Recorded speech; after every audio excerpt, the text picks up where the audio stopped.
What is up, everybody? It is Alex from Heavy New York calling from the Alto again. And this time we are here with Luka of Wings Denied. It is great to be able to talk with you. Thanks for coming back on the show today. Hey everybody, how's it going? Doing all right, man. How's everything been with you? Pretty good. We're pretty stoked for this release. Yeah. It's been in the drawer for a bit. We recorded this album in 2019, so it's been really emotional trying to get it out, and now finally, this Friday it's gonna happen. So we're pretty excited. I wanted to say that I almost thought that this Wings Denied album, Just the Basics, was almost like your Tool album in a way, because I remember socializing with Alec a couple of times, being like, "Yo, when are we getting this album? When is this album coming out?" and all that. But Just the Basics is finally coming out September 20th. This is coming Friday. By the time this interview airs, it'll probably already be out. But with the title Just the Basics, was it really just kind of going back to that? Did it almost feel like you were kind of returning to basics, was kind of starting fresh with the making of this album? Kind of like, so yes and no. Just the Basics, in a term, we didn't go to basics in terms of like simplifying the songs or anything like that, but it felt like going to basics because we almost sort of reinvented ourselves in a way that we've dug deep into something we never knew we could do, in terms of genres, in terms of the songwriting.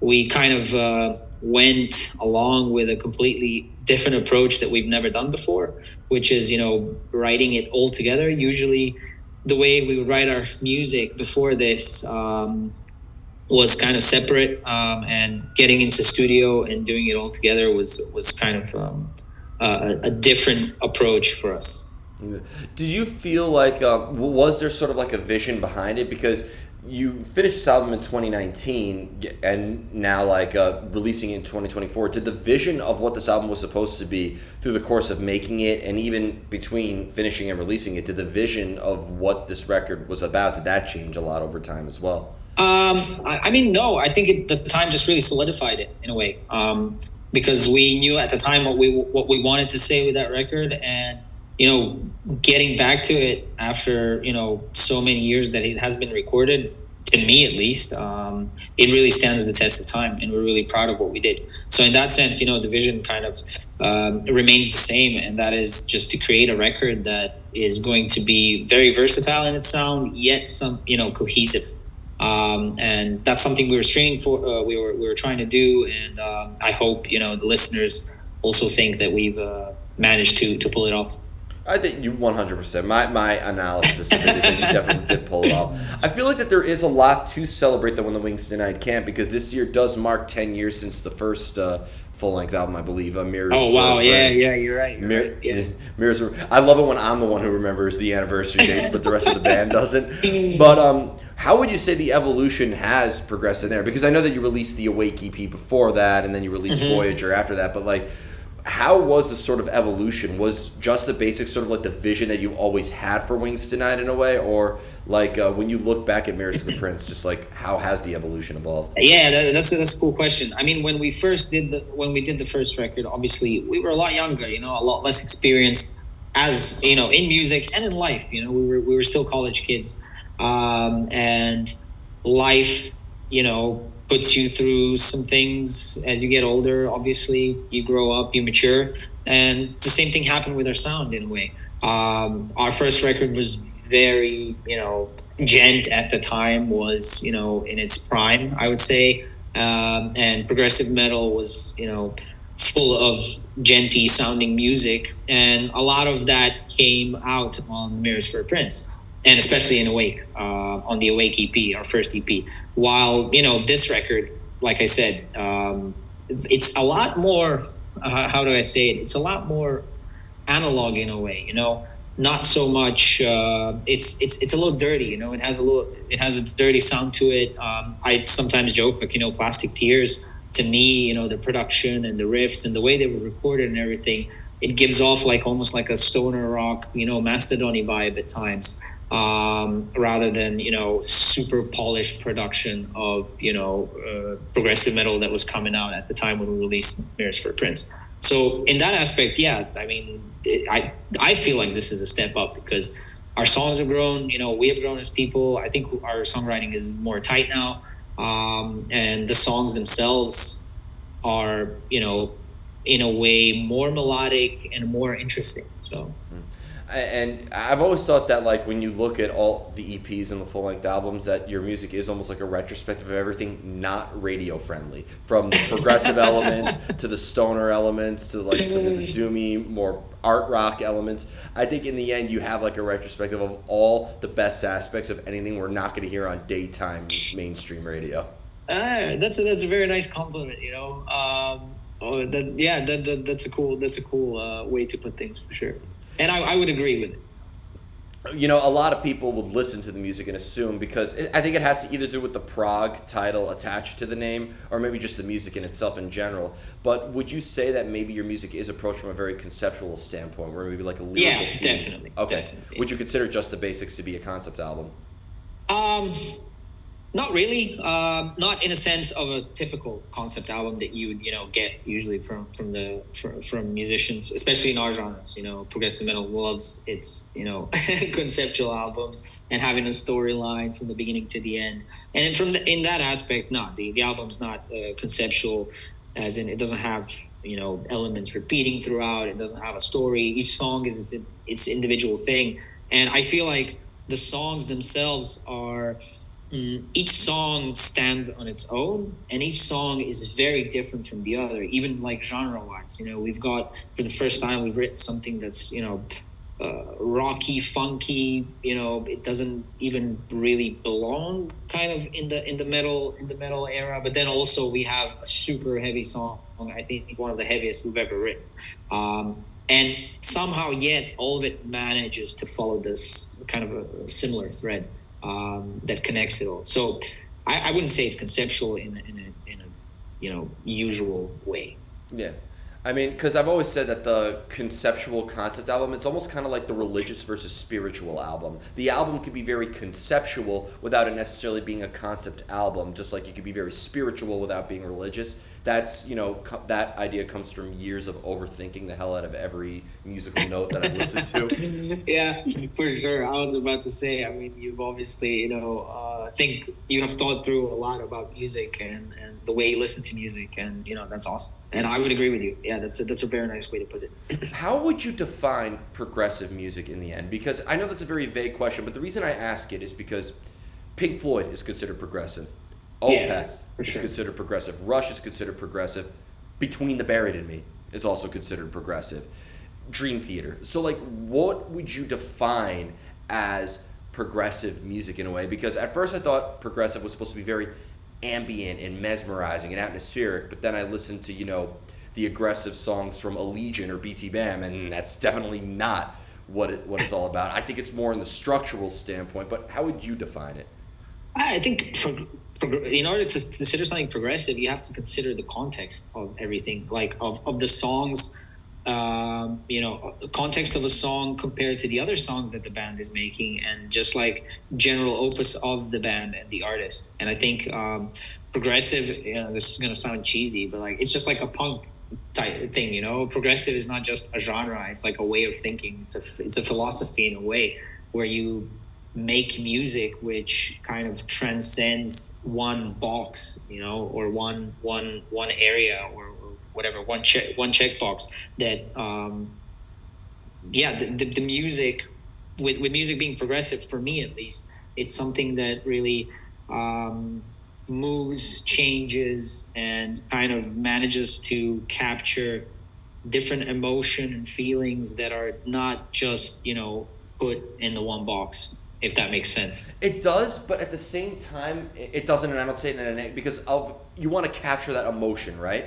To Right, me, right. you capture an emotion in like a hardcore or a metalcore song, where the song is like 3 minutes, quick to the point, nonstop, hits you in the face, no explanations needed. Whereas prog music, you have songs that are ranging from like 11 to 27 minutes long. How do you capture that same consistent emotion throughout the entirety of it? I mean, yeah, just to like to briefly just expand on the point I had before. So like when something's progressive, I don't think it has like any constraints, you know, and that's why, you know, a song can go on for 20 minutes and somehow manage to capture same emotion as a 3 minute song, or even take you through a roller coaster of emotions. I always like to use our song, our closer from Mary's for Prince, 6 years in a day, as an example.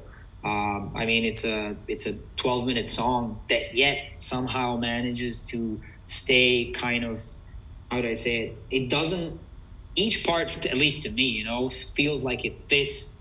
It has a story that starts and ends, and then there's like this whole roller coaster of emotions.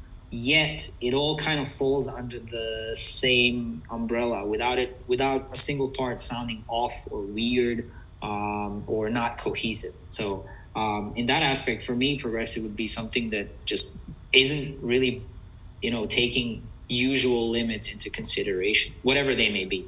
The rhythm changes, the time signatures, the chord changes, the genre, hopping from one genre to another and stuff like that. Yeah, So I mean, it definitely is experimental, to say the least. definitely, yeah. Yeah.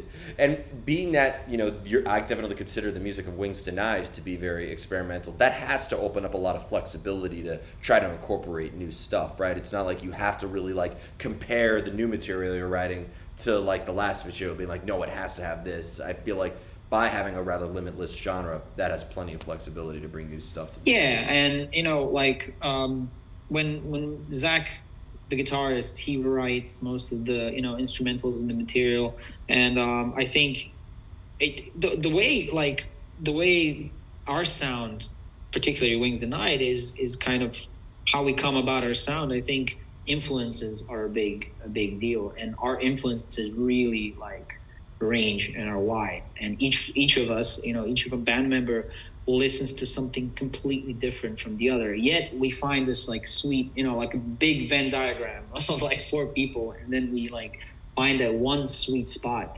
where we kind of create the sound that is Wings Denied. And I think part of it being progressive is the fact that we've managed to take all these crazy influences that we listen to, or just kind of soak through all kinds of art, not just music, and kind of turn it into something new and beautiful. So, and the beautiful thing about that is does that allow every member to express a different side of themselves as well? definitely, yeah, definitely. I mean, like I said, we're all very different in terms of what we usually like, what we usually listen to, and it really shows when I can get to do a crazy, almost choral like part with lots of like back singers and violin and whatever, and then in other moments, we get to do a really heavy breakdown that's kind of like coming from almost a hardcore place. That's kind of Alex's specialty. So all this stuff kind of comes together nicely, and we all get to really express ourselves the way we want to. How do you know when you are finished with a song? Oh, that's a tough one. Yeah. I mean, nobody ever knows. At some point, sometimes, it just hits the sweet spot and you're just like, okay, yes, this is it. But sometimes it's just a matter of practicality. You can't just go on with a song forever. And if you do, it will drive you crazy. So, it can be really counterproductive to really chase, to chase, the goal somewhere, but never being able to reach it. When a prog musician says that the song is too long or the song is done, it's definitely too long or done. But being that you all have different musical backgrounds and tastes, though, because when I ask a band like how the making of an album is, and they say, "Oh, we all collectively and mutually came together. It was such a collab." I don't necessarily believe that. If you're in a band with 4 to 5 people with different tastes and different inspirations, you're gonna have some disagreements. You are gonna have some different ideas. But do you think that maybe helps add to the contrast of Wings Denied? I think so, yeah. I mean, discussion is good, discussion is good, and argumentation and trying to figure out the best way for the band. Sometimes you win, sometimes you lose, sometimes you're outvoted on an idea. Sometimes, you like the idea so much that you have to like argue for it and try to explain why you need it there and why this would work. And I think all these little all these little things, like I would call them even micro conflicts, add to like a nuance in the song and give it its special feel. Because I think songs aren't just, you know, it's not a black and white thing. Sometimes you can add a lot of elements on its own that don't make sense in order to get a beautiful, amazing song that's going to blow everybody's mind. If you know what I mean, right? So that's kind of if you know that's kind of the way sometimes it feels like when somebody else has some addition that you might not necessarily agree with, and then you're like, okay, let's let it slide, whatever. And then it turns out, once paired with another element from somebody else, really, takes its own life and turns into something good. And overthinking is always like one of the biggest enemies with writing music For together. sure. But I wanted to ask too, because we overthink things as artists all the time, whether you're a painter or a musician, regardless. But also, what makes it distinguish between the artist and the viewer or the listener in your case is that you're a musician. You're the one who's technically focused on that. Like it would be foolish for somebody who isn't a drummer to critique Alex's rhythmic contributions or something like that. So does part of you maybe sleep easier now, where if you notice like something you could have done better or notice one little mistake on the outcome, do you find it maybe easier to say, well, maybe nobody's going to notice that in a way? Do you think that maybe that's a disadvantage of being the artist? You notice things that the average listener is not going to notice. Definitely, that's a huge disadvantage. And there's still things that I hear on old records and on this one too, where I'm like, we should have done this differently. But then at the end of the day, I am a firm believer of things being the way they are because that's how they need to be. So if whatever you believe in, the fate or whatever you want to call it, has decided that things are going to be like this, there must have been a reason. And maybe that one part that really bothers me really worked for someone else, and somebody else finds it inspiring or emotional. And I've actually had situations where people would come in and talk to me about songs and tell me, oh, this track, this part in this track, what you do here, whatever, is amazing. And that turns out to be one of those things that I, kind of regret or thought weren't as good. So in that sense, yeah, it's harder being on the musician end, but sometimes it all works out. Yeah, I mean, so we always get discouraged or hit hard by the negative reviews that we would get from the press or whatever. But like, let's be real, no negative review or no troll comment on socials could say anything worse than the stuff we as artists say to ourselves, right? That's so true. My favorite, while we're at negative comments, I think one of my favorite was, and we always repeat it as it stuck in our collective memory as a band, was somebody wrote on YouTube that our song sounds like a bunch of cats being thrown in a suitcase down the stairs while having an abortion. It's like that was so brutal, but also like so poetic in a way that we loved it. Why didn't you recruit that guy for like vocal contributions or lyrical contributions? I know, right? Missed opportunity. Yeah, the best thing to write is, does somebody need a hug? Yeah. I mean, we always try to keep it light in that aspect when somebody has criticism. Yeah, I think it's best not to take it, personally. There has to be one band though that eventually, when they play live, just all the negative comments they project it on the backdrop behind them as they play. You gotta write that one down. Yeah. You heard the idea on here, right? So before we go, I want to thank you so much for your time today and for really such an awesome conversation. And thank you for letting Just the Basics finally see the light of day. Just with the release of this album, is there just anything else we could be expecting from Wings Denied in the near future? I mean, yeah, definitely some touring. I'm not gonna say anything yet as of dates and when and where. It's in the works, and one thing that we've been doing in the past 4 years while this album has been in drawer is actually writing another album.